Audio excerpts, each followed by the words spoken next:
ស្លាប់ទៅហើយតែប្រលឹងនៅឈាមខ្ញុំស្រែកហៅ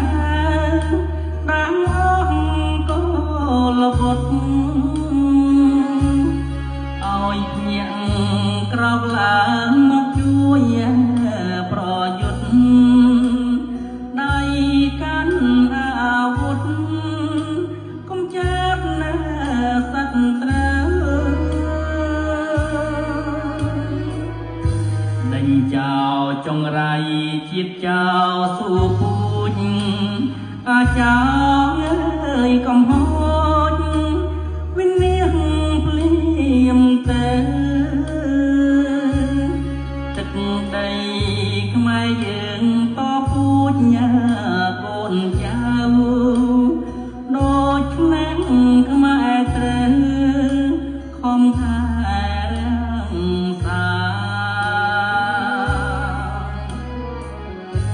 សម្រែកឈាមខ្មែរអ្នកស្នេហាជាតិណាស្រែថាម្ដងទៀតអត់ជាតិខែមរាក្រោកឡើងកូនខ្មែរស្រុកស្រែចំការទៅវាយប្រហារចោលបំផ្លា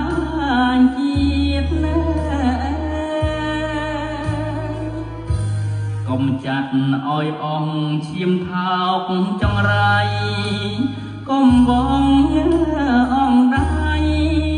ស្ងៀមតទៅទៀតបើស្លាប់ក្នុងនាមស្មោះត្រង់ស្រង់ជាតិស្លាប់10ដងទៀតរឹងតែប្រសា